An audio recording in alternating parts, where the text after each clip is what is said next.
Hola, buenas tardes. Soy el biólogo Gerard Traverse y el día de hoy vamos a empezar con la presentación de la cuarta clase. Vamos a hablar sobre plagas. Muy bien. Antes que nada, quiero que retomemos un poquito lo que habíamos mencionado de la agroecología, que es la utilización de los principios ecológicos para la producción de alimentos en específico, bueno, no solo de alimentos, sino de todos los bienes agrícolas. Entonces, vamos a aplicar nosotros la ecología a la agricultura. Y el tema ecológico en específico son las redes tróficas. Todos nosotros llegamos a escuchar sobre lo que era la cadena alimenticia o la cadena trófica. Trofos significa comer.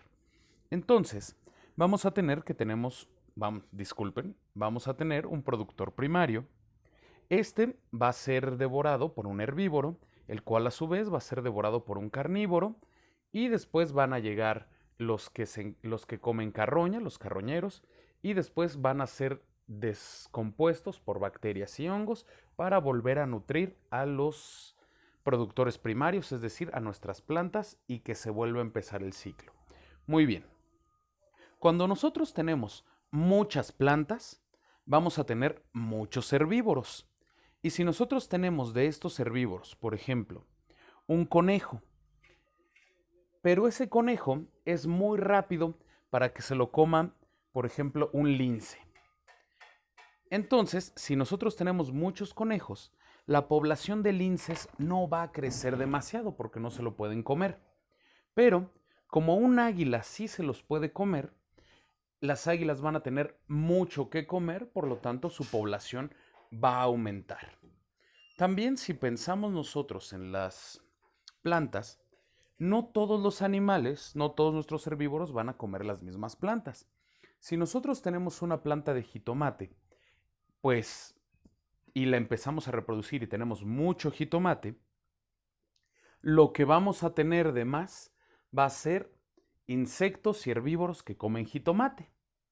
De esta forma, cuando nosotros hacemos un cultivo en la agricultura, que por lo general son de uno, dos o tres tipos de verduras, frutas o cualquiera de estas plantas, pues van a aparecer las plagas. ¿Por qué? Porque son animales que se alimentan de eso específicamente, de una cosa en específico, y nosotros le estamos dando suficiente, bueno, a veces no solo suficiente, sino mucho de dónde comer. Entonces se van a reproducir mucho y todo en exceso hace daño.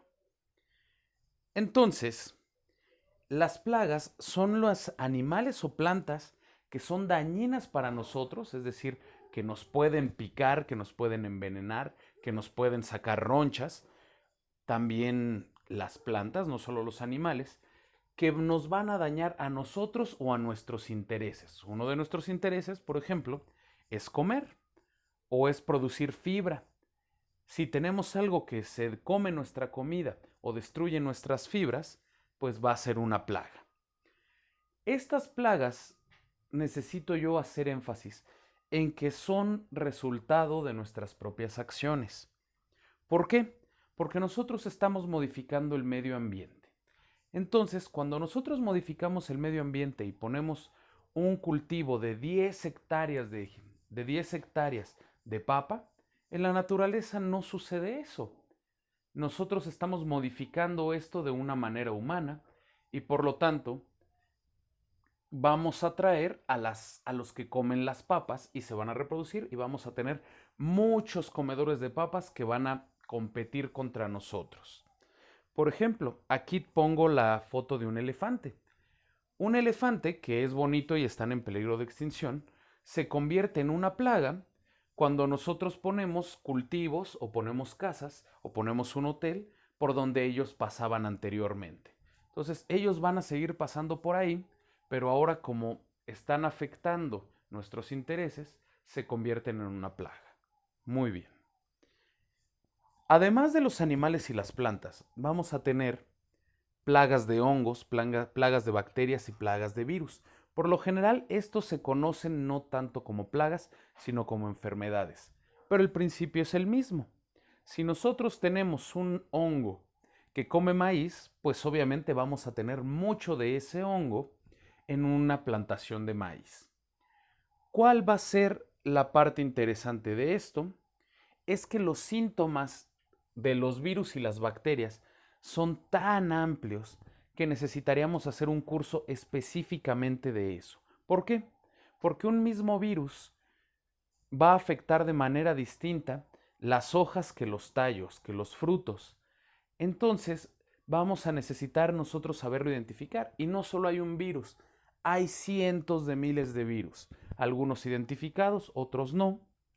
Entonces, de esta forma, vamos a nosotros tener una gran cantidad de información que no podemos dar en este momento. Pero en la clase, si alguien tiene una pregunta, con todo gusto se la respondo, dado que voy a estar con ustedes en vivo en el chat, aunque esta presentación esté en YouTube. Muy bien. ¿Cuáles son las plagas de mayor importancia? Y además son las que más podemos ver. Son 4. Los insectos, que los vamos a identificar porque tienen 6 patas y por lo general 2 antenas. Los ácaros, que son un tipo de arácnido, son un tipo de araña. Ellos tienen 8 patas, solo que están más redonditos. No tienen el tórax grande como estamos acostumbrados a ver a las arañas, pero tienen 8 patas.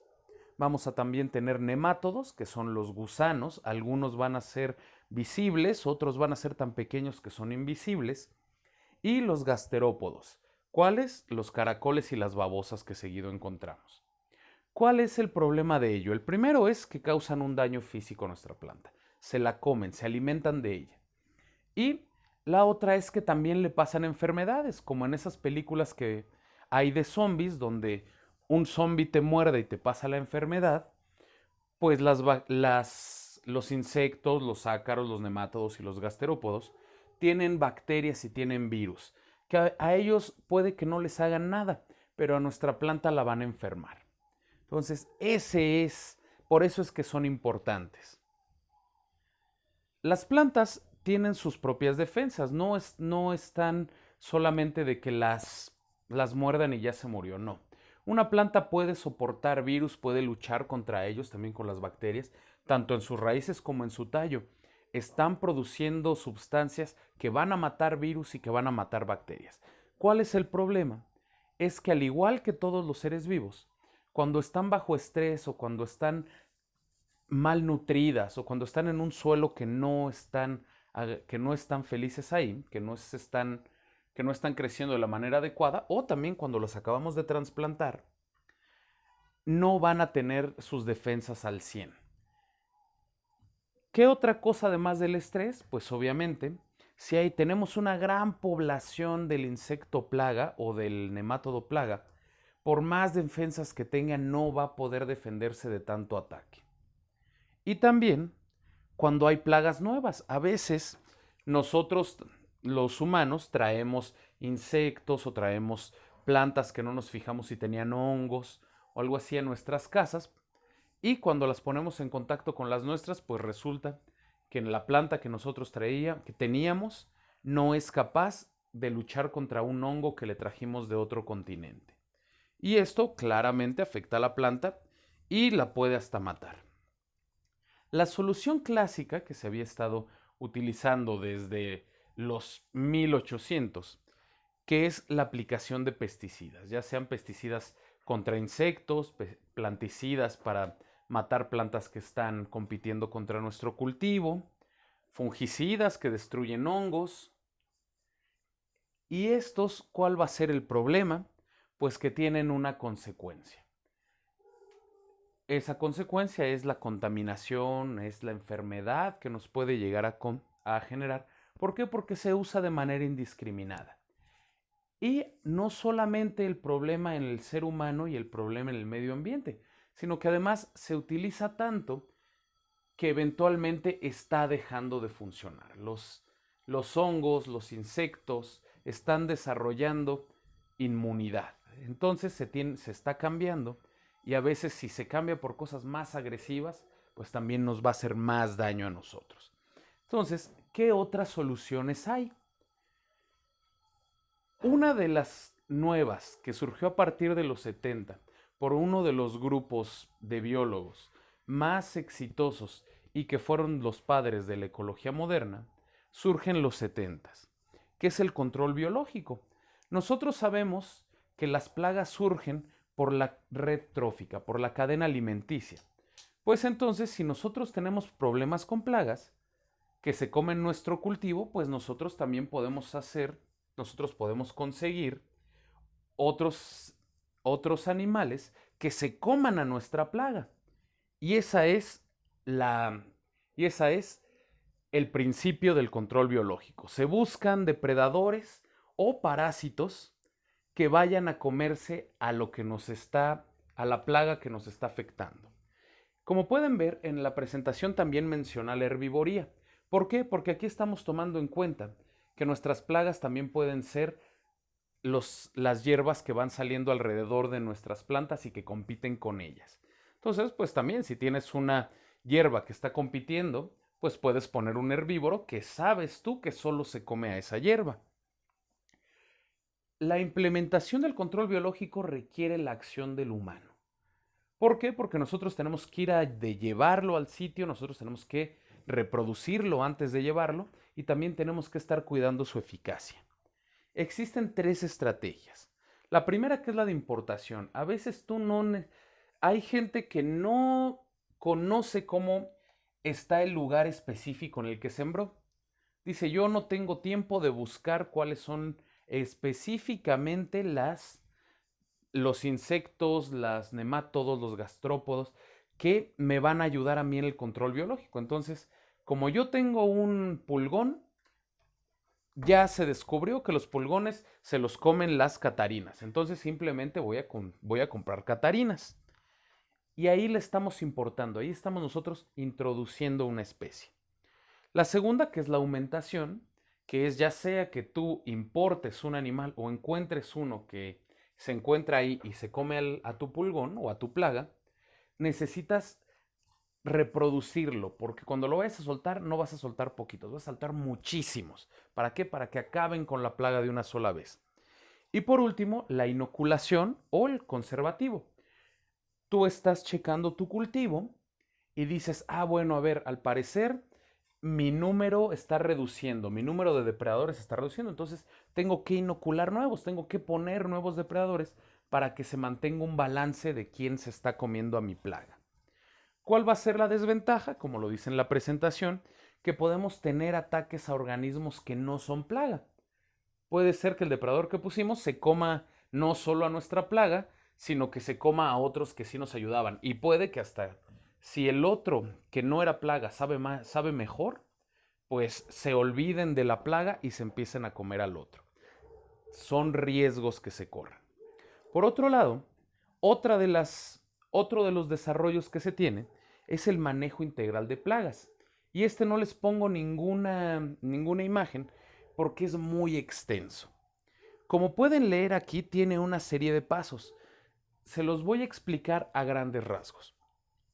Lo primero es que se tiene que hacer un muestreo para conocer el sitio. ¿Qué plagas hay? ¿Cómo es el sitio? ¿Qué es lo que hay por aquí? Si necesitas importar organismos para tu control biológico o ahí los hay. También necesitas ver qué es lo que hay alrededor. Si tú tienes plantas que se las pueda comer tu depredador, insectos importantes que se los pueda comer. Entonces, si tienes de esos, vas a decir, bueno, yo no voy a necesitar un control biológico, voy a necesitar un control mecánico, tal vez una máquina que pase y me tire los pulgones. De repente puedes decir, bueno, la población de pulgones está muy grande, yo no puedo generar 200,000 catarinas, que sería lo que necesitaría para este terreno. Entonces, ¿qué voy a hacer? Voy a hacer control químico primero, no voy a regar pesticida por todos lados, voy a regar un poquito y ya que mi población de plagas se reduce un poco, ya no meto 200,000 catarinas, ya meto 20,000 que ya son fáciles, que ya son relativamente fáciles de producir. También necesito yo conocer entre esto, como es un manejo integral, necesito yo saber todo lo posible sobre mi plaga, porque hay plagas que en su estado de larva no les hace nada un insecticida, pero resulta que en su estado de huevo sí sí acaba con todos. O puede que sea al revés. O puede que tengas eso también, bueno, también conocer eso te va a ayudar a ti a conocer cuánto tiempo tienes. O puede que digas, ¿sabes qué? Solamente tengo 20% de mi parcela infectada. Muy bien, puedo perder el 20%, voy a quemar esas plantas y lo demás ya no tengo problema. Otra cosa también es que maneja también la preparación del terreno. Antes de que tú vayas a sembrar, puedes poner controles para evitar que vayas a tener tú una plaga. Un, Les dejo todo esto. Si tienen alguna duda, por favor, pregúntenmela y yo con todo gusto se las explico, porque es muy extenso. Muy bien. ¿Cuál es la utilidad de los controles biológicos, de los manejos integrales y de los plaguicidas? Es que aumenta la producción y vamos a tener alimento suficiente para un mundo en el cual la población está creciendo. Pero ahí hay un pequeño problema. ¿Qué tal si estamos produciendo de más? Porque producir toma, toma esfuerzo, toma un poquito de contaminación, se necesitan espacios, se necesita cortar bosques para, ¿cómo se llama? Para hacer agricultura ahí, que todo el mundo pueda comer. Entonces, ¿cómo nosotros podemos saber si estamos produciendo de más o cómo nosotros podemos arreglar eso de que qué tal si estamos produciendo de más? Pues con el autocultivo. De esa manera nosotros vamos a producir lo que consumimos y ya disminuimos la demanda. ¿Para qué? Para que no se consuma de más y no se tengan que destruir más lugares naturales. Entonces, yo los quiero, antes que sigamos, felicitar por esta decisión que ustedes han tomado de comenzar su propia producción de alimentos. Muy bien, continuemos. Les quiero dar un ejemplo específico para todo esto del autocontrol y del manejo de plagas.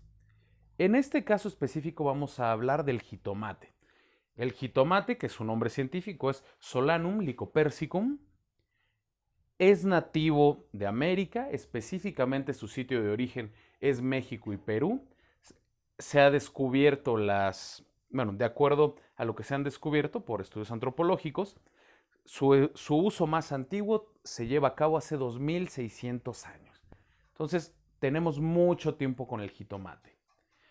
Del náhuatl, aquí en México lo conocemos como xitomatl, requiere de polinizadores. ¿Qué quiere decir esto?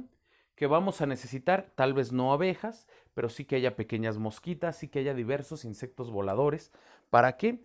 Para que nuestras flores se vayan a polinizar. Si nosotros lo hiciéramos en un sitio totalmente estéril, como en un, perdón, en un greenhouse, si lo hiciéramos nosotros en condiciones muy controladas, necesitaríamos nosotros manualmente tomar un poco de polen y fecundar la planta y fecundar la flor. No se preocupen, las flores son hermafroditas, entonces con el mismo hisopo que nosotros hagamos eso, le vamos a mover en la misma planta y se nos va a fecundar. Pero siempre es más eficiente que lo haga un insecto, al menos hasta la fecha. Muy bien, vamos a tener tres variedades comunes de jitomates. ¿Cuáles son? El jitomate bola, el jitomate saladet, que es el que se conoce más comúnmente, el jitomate bola es el que es más redondo, y el jitomate cherry. Entonces, ya cuál se prefiera o de cuál se tengan las semillas, ya depende enteramente de nosotros. ¿Qué es lo importante? Aquí ustedes lo pueden leer y se los voy a dejar en la presentación, pero son las condiciones ideales para que crezcan nuestros jitomates. No tienen que ser exactamente así, solamente que esto es lo ideal. Muy bien. Y lo que yo les quiero hacer mucho énfasis es en que requiere un buen drenaje. Si nuestro jitomate está en tierra que siempre esté mojada, se nos van a pudrir las raíces. Por lo tanto, vamos a necesitar que nuestro substrato esté construido, esté diseñado de la manera adecuada. ¿Con qué? Con los elementos que vienen en su kit que permiten un buen drenaje, tales como cuáles, como la tierra de hoja, la perlita y los demás que hay. Ya con Michelle podrán ustedes desarrollar un substrato adecuado para esto. Muy bien. ¿Cuáles son? Tengo una serie de recomendaciones generales contra plagas de jitomate. Estas recomendaciones nos van a servir con todas las plagas. La primera es que donde lo vayamos a tener, hay que limpiar, hay que asegurarnos de que no haya maleza, de que no haya un sitio donde un insecto o donde cualquier organismo pueda saltar fácilmente a nuestra plaga. La segunda es usar mallas. Estas mallas van a evitar que los insectos voladores lleguen y se coman hasta nuestras flores. Eso es muy molesto cuando uno ya está viendo su planta que ya está creciendo, que ya tiene flores, ya se está saboreando los jitomates y de repente llegas al día siguiente y ya no tienes flores porque ya se las comió un insecto volador. Entonces se recomienda utilizar las mallas antiáfidos. También, si ustedes ya las tienen o si tienen un invernadero, esa era la palabra que estaba buscando, hay que checar que no tenga hoyos, que no permita que nos lleguen cosas del exterior. Muy bien. Existen unas trampas amarillas. ¿Por qué? Porque hay ciertos colores que van a atraer a nuestros insectos, no solo los colores, hay unas que tienen hormonas y estas los van a atraer para que no lleguen hasta nuestro cultivo. Esas, les voy a ser sincero, son para cultivos más grandes, ya es pensando en sembrar a gran escala. También esto nos va a permitir tener estas trampas, saber por dónde nos está llegando la plaga.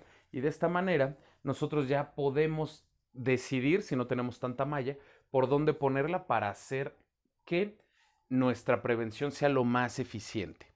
Y también el uso permanente de aceites minerales, vegetales y jabón agrícola.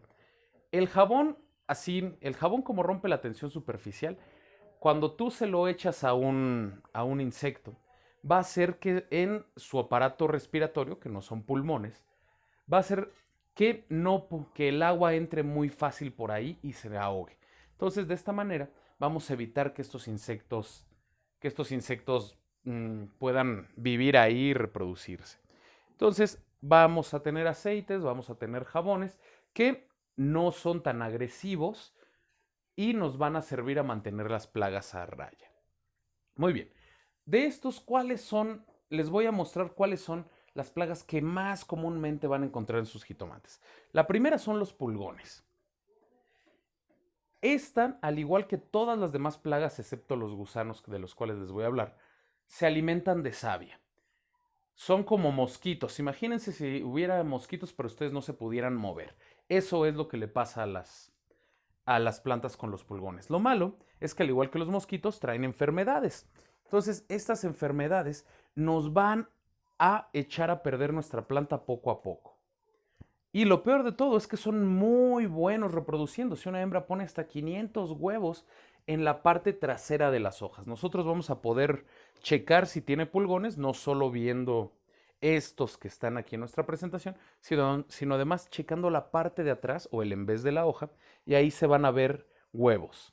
Si vemos eso, podemos echar el jabón, podemos echar aceites, podemos echar agua con tabaco para matar a esos pulgones que nos van a echar a perder nuestra planta. Muy bien. Entonces, quedamos, nos van a dañar la planta y nos las van a enfermar. Una de las sugerencias que se tiene, aunque aquí en México es un poco difícil de conseguir, y más si no es uno un productor, son larvas de Chrysoperla carnea. Es este insecto de aquí. Si ustedes lo llegan a ver en su cultivo, por favor no lo maten. Ese se va a comer a los pulgones.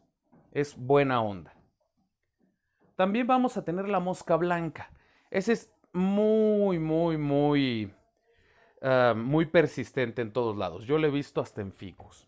Entonces, esta, al igual que el pulgón, toma savia, pega enfermedades y reduce el crecimiento de la planta. ¿Por qué? Porque son muchas. Los pulgones no tienden a ser tantos, al parecer sí tienen cierta depredación y tienen una tasa de mortandad relativamente alta, pero la mosca blanca sí forma tapetes. Entonces, esos tapetes de mosca blanca chupando savia, pues van a reducir el crecimiento de nuestra planta. ¿Qué es lo que se recomienda hacer con esta? Seguir los cuidados generales. Entonces, esta también va a poner alrededor de 500 huevos y va a vivir de 1 a 2 semanas, lo cual nos puede acabar con plantas. Se recomienda, yo lo que les digo es agua con tabaco. Si eso no funciona, agua con jabón. Si eso no funciona, ya pueden ustedes recurrir a un insecticida. Pero pensémoslo como la última opción. También vamos a tener los trips.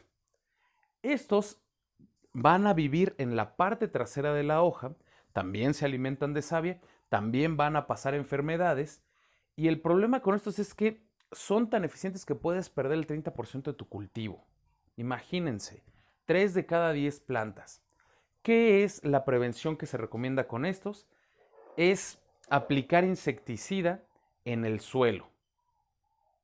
Entonces ponemos el insecticida, se riega y ya cuando quieran llegar estos se van a morir.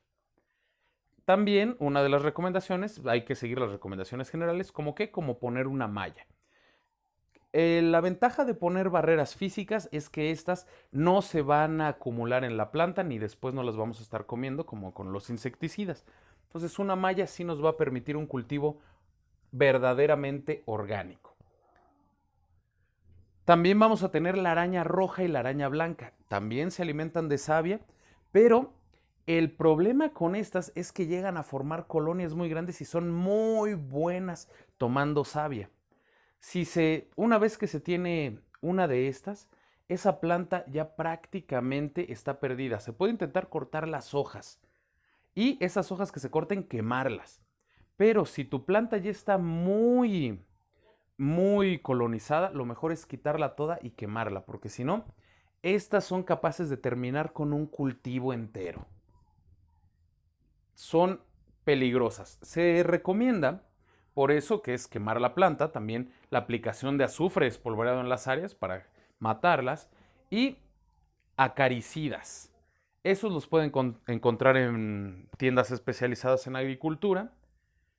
Hay algunas personas que utilizan ajo con canela y azufre en dispersión directa, pero al menos la persona que yo consulté de esto me dice que es muy poco eficiente, que él lo que recomienda es quemar la planta. Pero bueno, y por último, el gusano del jitomate. Estos por lo general van a ser larvas de mariposa nocturna. Estas yo recomendaría dejar unas cuantas, destinarles unas plantas a ellas. ¿Por qué? Porque estas larvas, estas mariposas nocturnas son polinizadores. Entonces estas nos van a polinizar otras plantas. Pero no hay que dejarles todo el cultivo, tal vez solamente un par de plantas. Estas se comen no solo la planta, sino también echan a perder el fruto. Bueno, no lo echan a perder, se lo comen ellas. Y vamos a poder verlas cuando hay caminos, cuando hay surcos en nuestras hojas y en nuestros tallos. También es devastador, por eso yo digo que hay que darles unas cuantas plantas nada más. Y si las encontramos, sí hay que poner nuestra barrera física y sí hay que utilizar alguna alternativa orgánica para su eliminación. De hecho, los métodos de prevención que tiene esta son tan numerosos que por eso los puse en otra diapositiva. Uno de ellos, que es el control biológico, es por medio de míridos, como este que tenemos aquí. El aceite de neem también y el uso de trampas cromáticas, como las que ya se había mencionado. También se puede comprar bacilos turgenensis, que lo venden en hortelanos, que esta se pone en la raíz, bueno, se pone en los tallos y cuando van pasando estas, se lo comen y esa bacteria va a su intestino y se mueren. Muy bien, en casos de infectación muy fuerte es cuando ya se recomienda químicos comerciales. Muy bien, disculpen que esta clase se alargó mucho, les mando un enorme saludo y estoy con ustedes para cualquier duda. Que estén muy bien.